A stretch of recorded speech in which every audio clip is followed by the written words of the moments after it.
Bonsoir à toi, pelot ou pelote perdu sur les internets.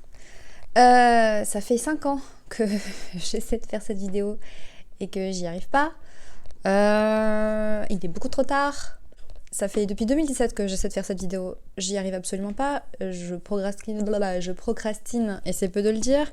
Je suis censée quitter le salon à 22h pour réussir à me coucher à 23h du matin. Il est 22h dans 2 minutes. Tout va bien. J'ai décidé que j'allais faire une tentative là, même si je finis pas, je vais démarrer. Vous avez vu le titre, vous savez de quoi ça va parler. Tout d'abord, bienvenue sur cette chaîne, on est très peu. J'espère que vous allez bien. Si ça va pas, j'espère que vous vous sentirez moins seul après cette vidéo. Et que du coup vous irez peut-être un petit peu mieux. Je vais tentez de ne pas oublier de rajouter des numéros d'urgence, on sait jamais, dans la barre de description. Je sais pas si je vous fais l'insulte de définir ce que c'est que la dépression. Est-ce vraiment nécessaire? Allez, on va tenter. Évidemment, vous trouverez les sources qui m'ont servi à faire cette vidéo, pareil dans la barre de description. Alors, la définition médicale de la dépression, rien que ça. C'est un trouble de l'humeur qui se caractérise par une profonde tristesse, un désespoir, un manque de désir de vivre, un repli sur soi, une perte d'intérêt et de motivation pour les activités de tous les jours, un changement de comportement et un ralentissement psychique et moteur, psychomoteur quoi, qui peuvent conduire dans les cas les plus extrêmes au suicide. Mot-clé que YouTube adore, j'imagine. La vraie dépression, parce qu'il y en a une fausse apparemment, aussi appelée épisode dépressif majeur, n'est pas un simple vague à l'âme de quelques jours, elle se traduit par une série précise de symptômes se manifestant sur une durée minimale de 2 semaines et qui peut perdurer plusieurs semaines, voire plusieurs années. Donc c'est ça, apparemment, de ce que je retrouve dans les différentes sources que j'ai consultées, à mon échelle, je suis pas du tout médecin, j'ai aucune crède, mais de ce que j'ai trouvé, il y a souvent ces fameux 9 symptômes qui se... Vous pouvez arrêter avec les pubs là en fait qui constituerait la dépression. Donc, petite 1. Une humeur triste exprimée presque tous les jours.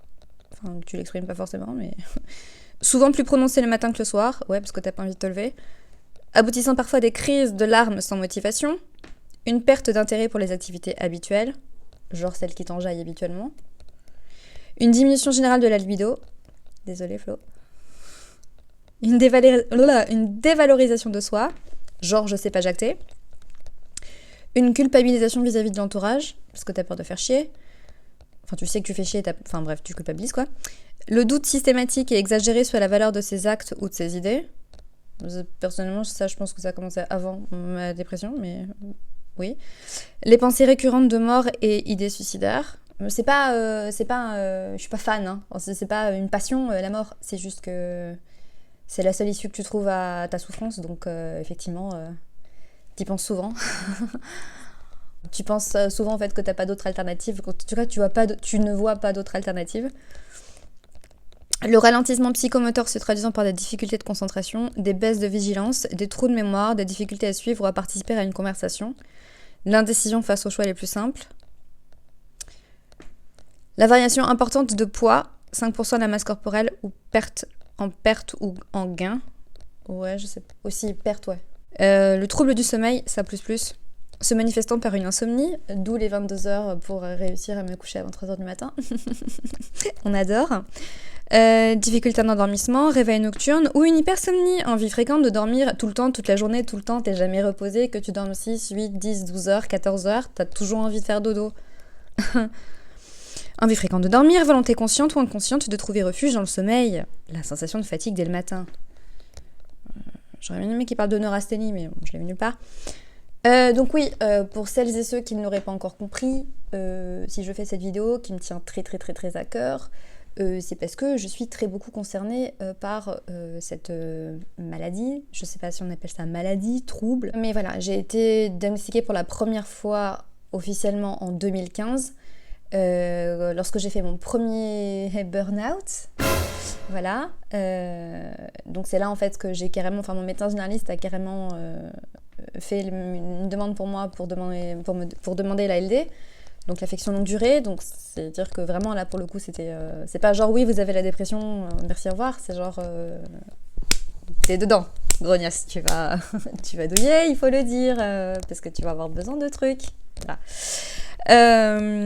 Et ouais, alors justement l'anecdote c'est que j'ai jamais pris de médicaments parce que c'est pas faute de me l'avoir proposé. Simplement, la plupart des... Je connais beaucoup de personnes qui ont eu à prendre des médicaments de ce genre. Mon père, mon oncle et ma meilleure amie.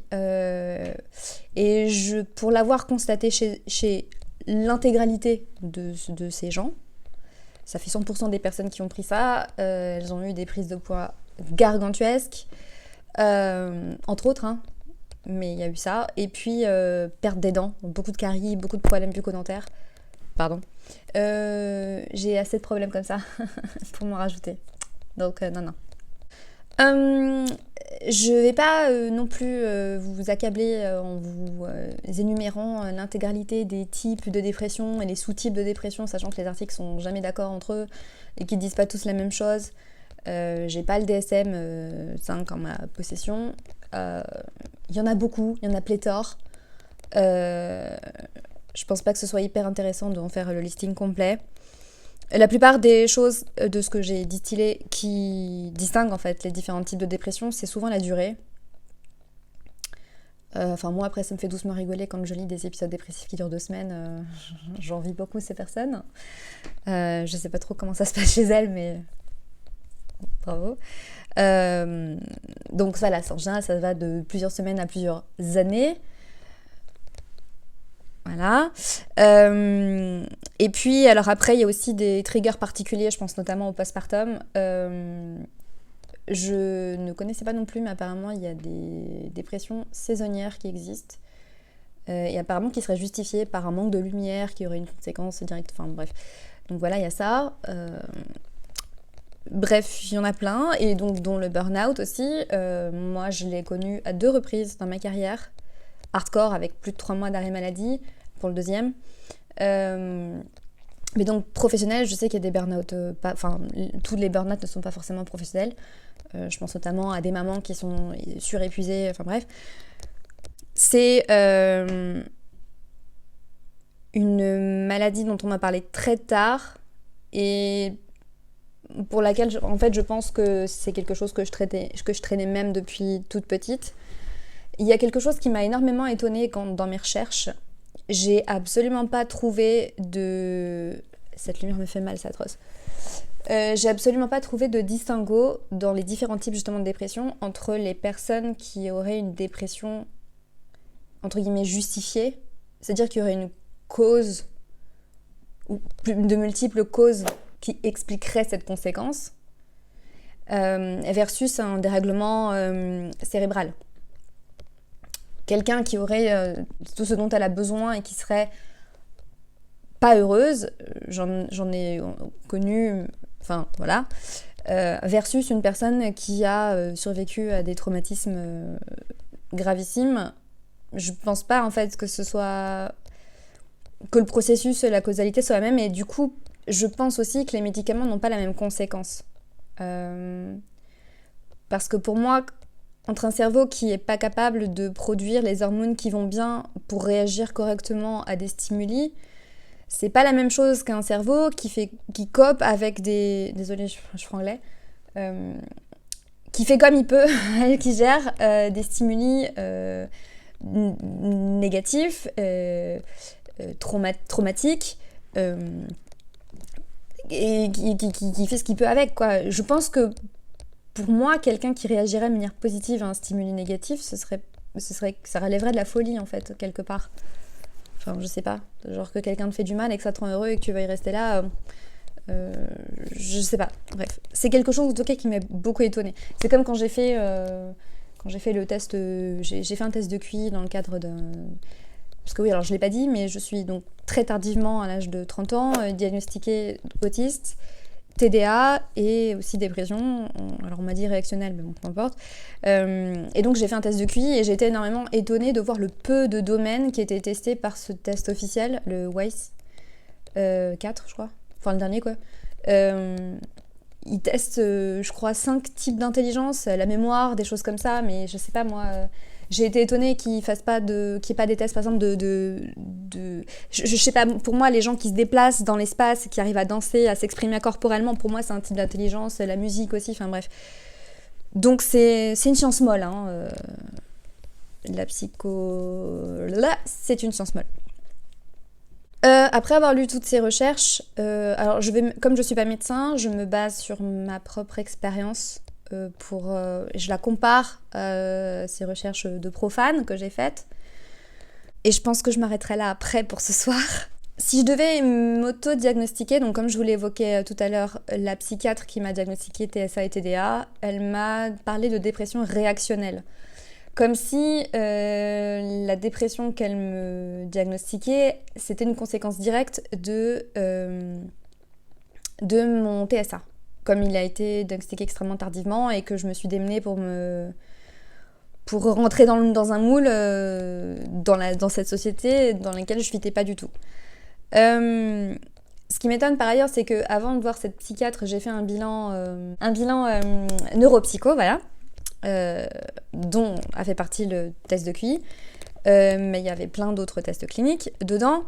Ce par quoi tu commences quand tu fais un bilan neuropsy, c'est que tu commences par faire un historique de toute ta vie, mais genre même avant en fait ta naissance. On te pose même des questions relatives à la grossesse de ta mère. Donc, et du coup, au travers de tout ça, j'ai pu évoquer d'où l'historique traumatique, parce que j'ai un historique de placement, j'ai eu affaire à l'ASE, etc. Donc j'ai eu tout ça, et en fait, pour moi, enfin, si tu veux, ma dépression, elle a énormément pléthore de justifications dans tout ce cheminement-là. Mais la psychiatre qui m'a diagnostiquée, je suis pas sûre qu'elle ait lu tout le bazar, parce que le truc était quand même vachement conséquent. Je suis pas sûre qu'elle ait eu le don de soi de tout s'infliger, et du coup je suis pas sûre, enfin je sais pas, moi à sa place je pense, enfin du coup après avoir lu tout ce que j'ai lu sur le sujet, je me serais pas diagnostiquée de ça. La première fois qu'on m'a évoqué la dépression, c'était quand j'étais petite. C'est un membre de ma famille qui m'en a parlé, qui a potentiellement vu mon changement de comportement. Il se trouve que quand j'étais petite, ma mère me frappait et j'avais énormément de bleus sur le corps. On m'a posé beaucoup de questions, je l'ai dit quoi. Et j'ai été victime d'un placement abusif. La juge pour enfants m'avait pas à la bonne et elle m'a mise dans un foyer pour délinquants. Voilà.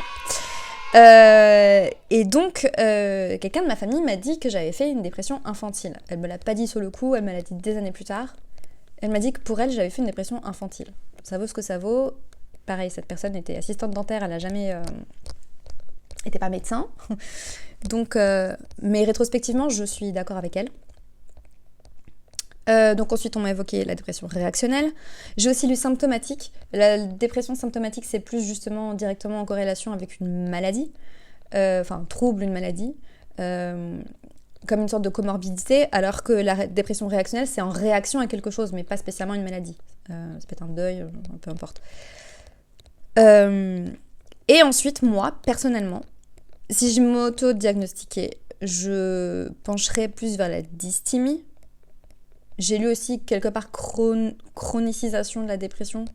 Mais en gros, c'est un truc latent. J'ai pas de... Mon père, donc lui, je vous disais qu'il avait eu des traitements pour ça, parce que lui, il a été diagnostiqué bipolaire. Sachant qu'il y a beaucoup de personnes TSA qui sont diagnostiquées bipolaires d'après ma neuropsy. Bref. Lui, apparemment, il avait des pics d'humeur. Moi, j'en ai pas. Je suis juste normale et down, mais down après un stimuli. J'ai pas de... Je sais pourquoi je vais pas bien. C'est vraiment rarissime que je sache pas pourquoi je me sens pas bien. Par exemple, je me suis mise à pleurer pour rien à Noël. Et en fait, en réfléchissant 2 secondes, ça m'a rappelé que j'ai jamais fêté Noël avec ma famille. Quand j'étais petite, c'était prohibé. Et c'est une période vraiment très difficile pour moi parce que c'est une fête traditionnellement qui se fête en famille. Et du coup, ça me replonge dans ces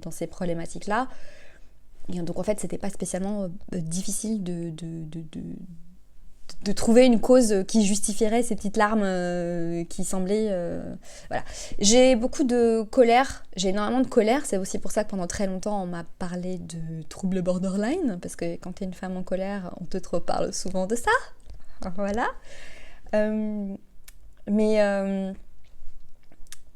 Voilà, en fait, il y a toujours une... c'est jamais injustifié. Je me trouve pas dans une situation où je suis excessivement heureuse, tout va bien dans ma vie, et je comprends pas pourquoi je vais pas bien.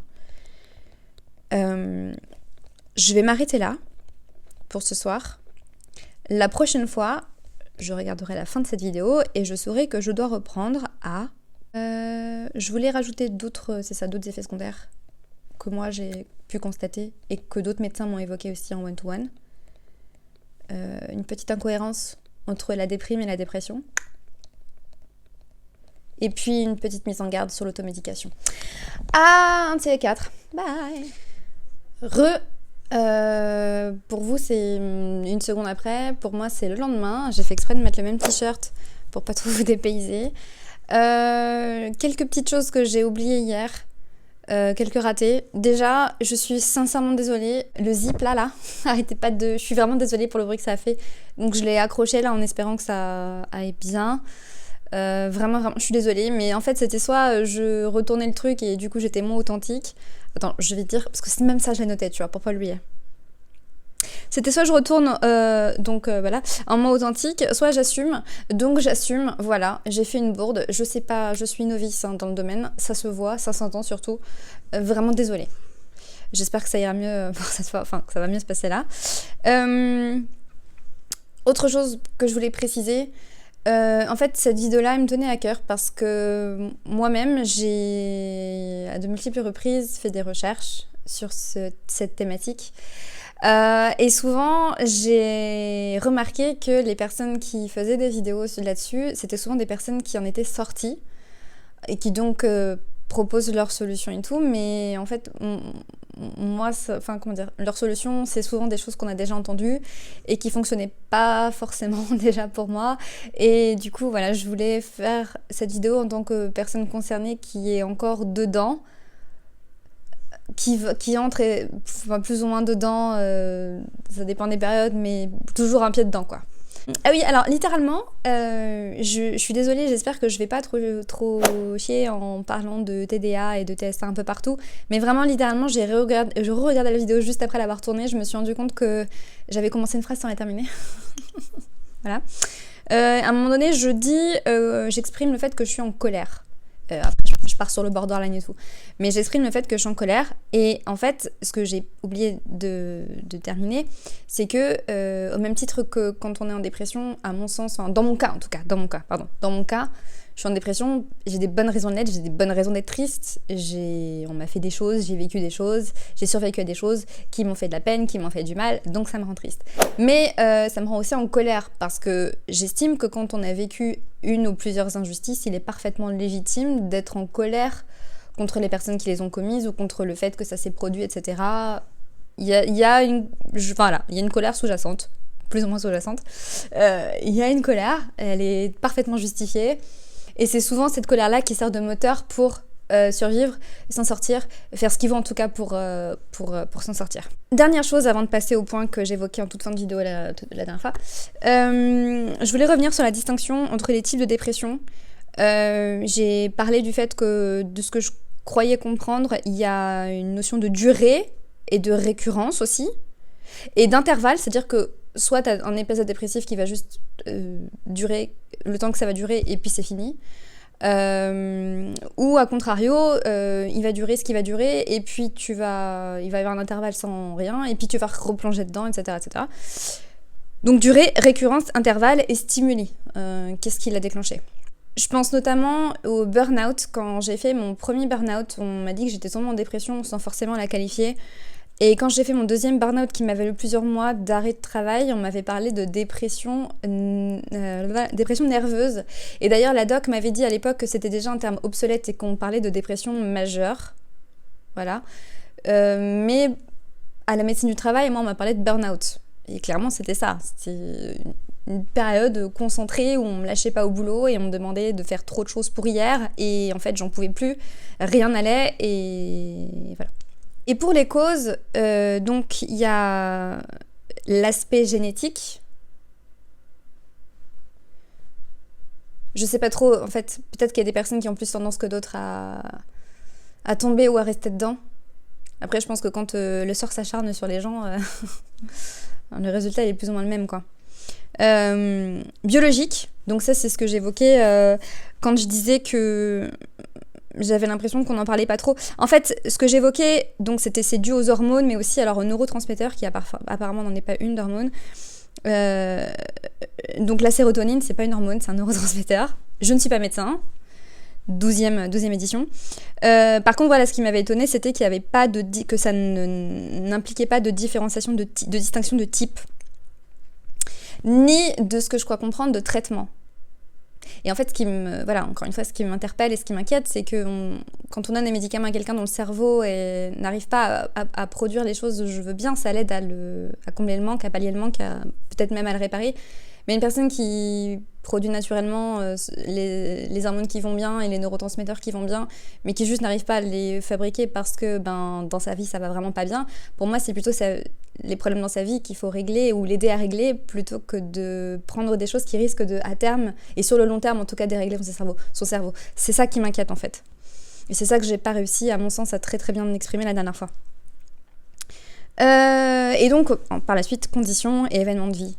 Conditions de vie sur le long terme, événements. Et alors autre chose que j'ai vu évoquer dans une des sources que j'ai trouvées, il existe des tests paracliniques. Alors pour les profanes, pour les gros noobs, en fait un test clinique, de ce que je crois comprendre et de ce que je crois, d'après ce que j'ai vécu, parce que j'en ai fait plusieurs, notamment pour le TSA, etc.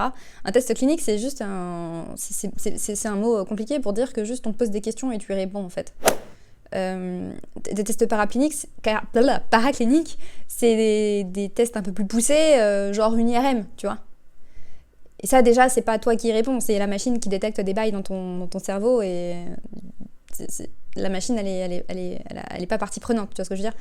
Et ça, apparemment, c'est encore, on explore le bazar, et c'est pas encore, c'est pas du tout usité, c'est rare, et voilà, c'est encore bêta, quoi, tu vois. Voilà. Ce qui m'étonne, parce que je trouve ça hyper intéressant. En vrai, j'aurais bien aimé pouvoir tester ça. Quand je disais que je pensais que j'étais plus de type actuel, à l'heure actuelle en tout cas, dysthymique réactionnelle en termes de dépression, c'est parce que de ce que j'ai lu, la dépression réactionnelle, c'est quelque chose de assez court dans la durée. La dépression réactionnelle et situationnelle, apparemment, c'est la même chose. Se distingue des autres types de dépression dans le fait que les épisodes ne durent généralement que quelques mois, alors que d'autres types de dépression peuvent affecter les personnes pendant des années ou toute une vie. Voilà. Et dans mon cas, c'est pas plusieurs mois, c'est plus le long. Voilà. Next. Donc, je reprends là où je voulais en reprendre à la base, hier, en vous quittant. Je voulais rajouter d'autres symptômes que j'ai pu expérimenter dans mon cas, qui sont donc symptomatiques de la dépression. C'est pas seulement moi qui le dis, c'est notamment des médecins qui me l'ont évoqué. Le fait d'avoir mal partout, tout le temps. Déjà parce que tu bouges pas beaucoup. Enfin, je pense, j'essaie de comprendre, tu vois. Comme t'es crevé et que t'as envie de rien, tu bouges pas beaucoup. C'est-à-dire que même juste regarder une série assise, moi, il y a un moment donné où je voulais juste rester sur mon canapé et projeter la série sur le plafond parce que je ne voulais pas me tenir aussi assise. On en est là, en termes de manque d'énergie, d'accord ? Et du coup, t'as souvent mal partout. Quand tu te réveilles, t'as mal partout. Moi, j'avais souvent mal. J'étais extrêmement contractée aussi. Je dormais beaucoup, très contractée. Je faisais de la bruxomanie. Enfin, je fais d'ailleurs encore de la bruxomanie. Je me réveille souvent avec les abdos comme si j'avais fait la pire séance de ma life. J'ai souvent mal à tous les muscles et tout. Je suis extrêmement nerveuse et je me réveille épuisée, avec souvent mal partout. T'as un système aussi immunitaire qui est affaibli, tu tombes souvent malade, Et en fait, je pense qu'aussi ça relève du fait que tu manges pas forcément très bien, ni très régulièrement, ni des bonnes choses. Du coup, tu développes des carences. Moi, je sais que je fais de l'anémie chronique et que j'ai justement un médecin qui m'avait dit que ça, c'était complètement relatif à mon ALD 100% et qu'il fallait que je prenne chroniquement, il fallait que je prenne en fait constamment des compléments alimentaires de fer et de vitamine C pour aider à l'assimiler parce que et que ça avait complètement lien en fait avec ma dépression. Voilà. Next, incohérence. Je trouve, dans la documentation qu'on peut trouver, en tout cas quand on n'est pas médecin, qu'il y a pas mal d'incohérences entre la distinction entre déprime et dépression. Je m'explique. J'ai vu dans certains articles que ce qui caractérise la déprime versus la dépression, c'est ce qui les distingue, c'est la durée. Mais en fait, t'as des épisodes dépressifs qui durent littéralement 2 semaines. Donc, voilà. Où j'ai lu aussi déprime liée à la mauvaise saison. Bah ouais, mais il se trouve que t'as un truc qui s'appelle la dépression saisonnière. Donc au bout d'un moment, il faudrait vous nous mettre d'accord. Voilà, c'est pas très clair tout ça. Après, à mon sens, je pense que... Enfin, ça m'évoque encore la neurasthénie, mais je pense que surtout ce qui distingue, c'est l'intensité. Quand toi, tu vas pas te sentir très bien parce que t'es un peu déprimé, parce qu'il fait pas beau et tout, quand t'es dépressif, tu peux pas te lever. Tu n'arrives pas à travailler, t'es devant ton ordi est là, ton travail est là, tu n'arrives pas à t'y mettre. Ton cerveau gamberge. Je pense vraiment que c'est ça, ça devient incapacitant en fait. Je pense que la distinction, elle est vraiment là. Et ensuite, et c'est trop bien parce que je vais réussir à terminer assez vite, j'avais trop peur de trop jacter et de faire une vidéo d'1h30. Le dernier point que je voulais aborder, c'est donc le fait que, comme je l'ai évoqué hier, je n'ai jamais pris de médicaments pour ma ou mes dépressions, du coup. Comme je vous l'ai dit, j'ai évoqué 3 personnes, mais j'ai connu pas mal de personnes qui ont dû prendre des médicaments pour ça. Et un autre side effect désolée pour le franglais, qu'on retrouve aussi, c'est que souvent, quand on prend ce genre de médicaments, en fait, on n'est plus capable de rien ressentir, donc ni les choses négatives, ni les choses positives, du coup. Certaines personnes deviennent littéralement amorphes, ce qui n'est pas forcément jouasse non plus, ni pour elles, ni même pour leur entourage. Je voulais pas tomber là-dedans non plus. Je vous avais promis un passage sur l'automédication.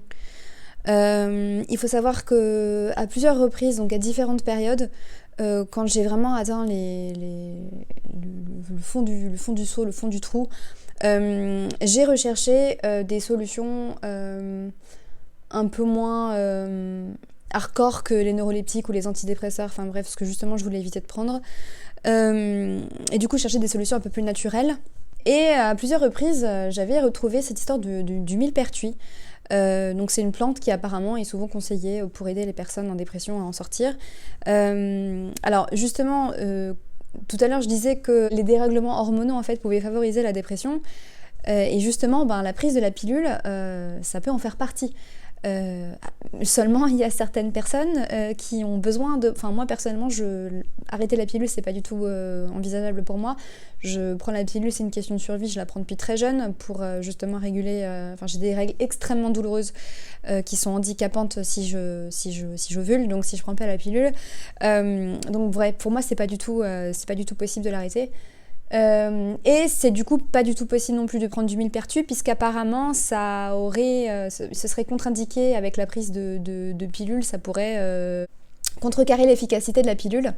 Donc voilà, je vous encourage à vous renseigner auprès de votre pharmacien quand vous envisagez comme ça de prendre des médicaments ou des produits, des plantes, même si c'est naturel, les plantes ça a des effets. Donc n'hésitez pas à vous renseigner en amont. Et donc voilà, c'est la raison pour laquelle moi j'ai jamais pris ça, j'ai jamais osé. Par contre, quand j'ai fait mes recherches pour cette vidéo, je suis tombée random sur une info comme quoi le safran, ce serait une plante qui aurait des effets similaires au Prozac. Ouais, donc, mais du coup sans les effets secondaires.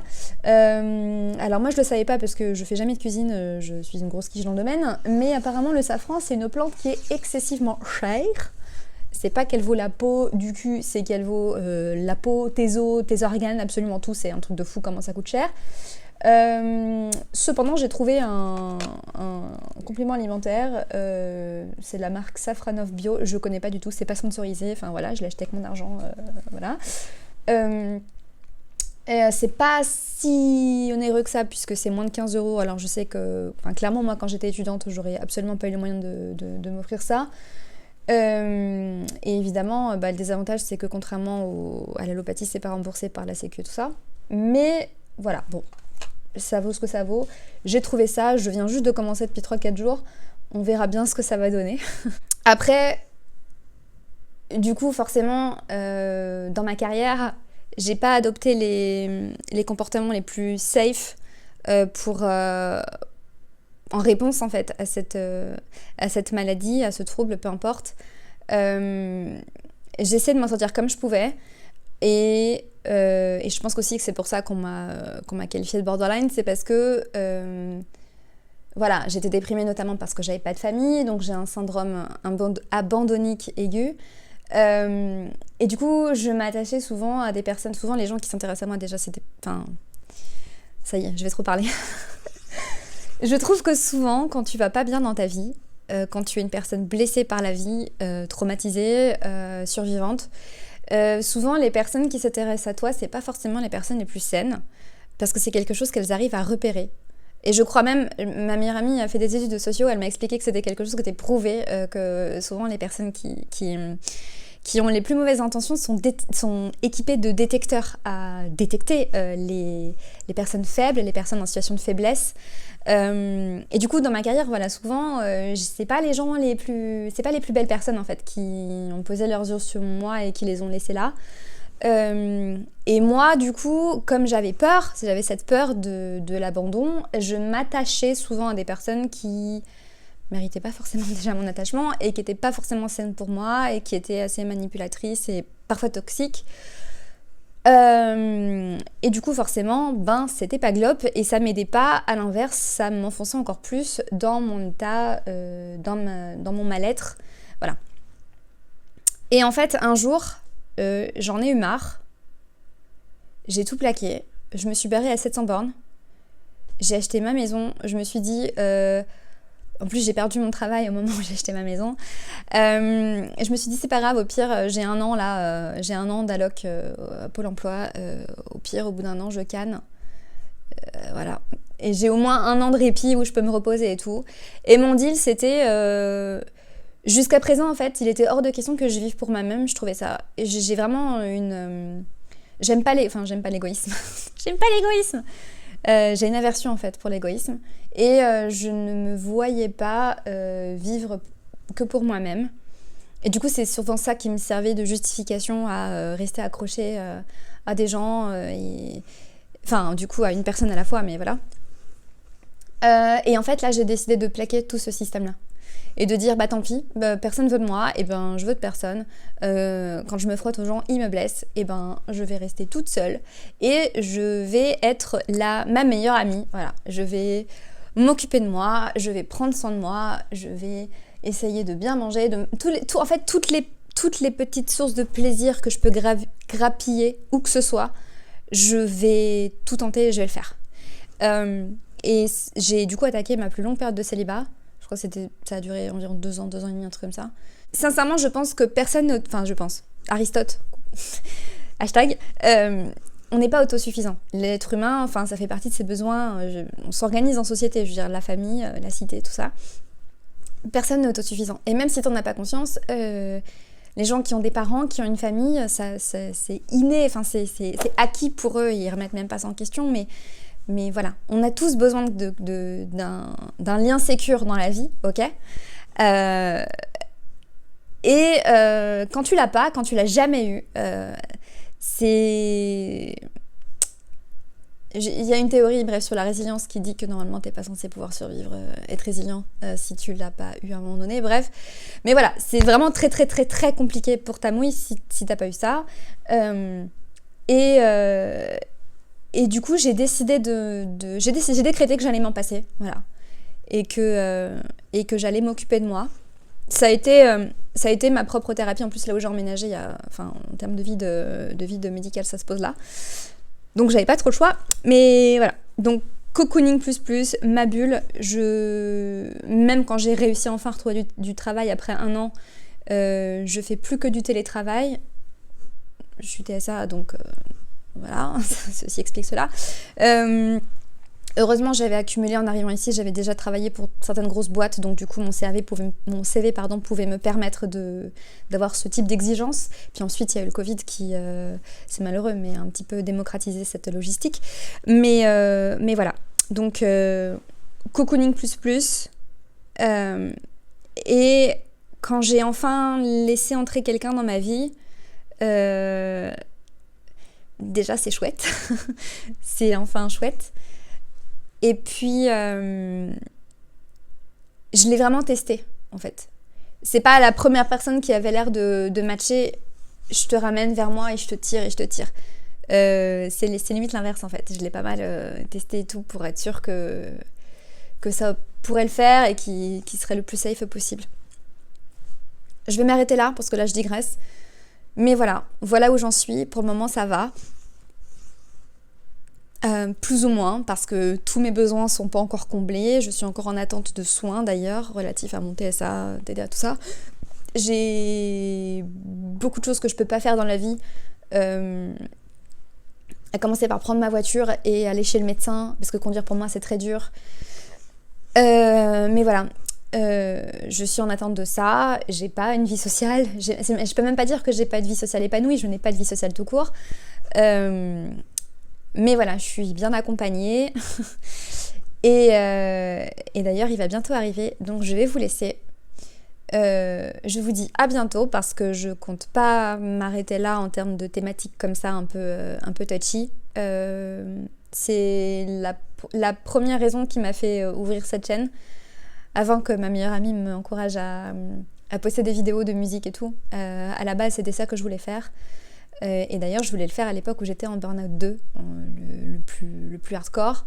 Et du coup, j'ai pas réussi. Hein. Vous comprenez un peu pourquoi. Mais voilà. Je vous souhaite une bonne fin de journée, bonne soirée, où que vous soyez, si quelqu'un me regarde ou m'écoute. Et puis, je vous dis à très vite.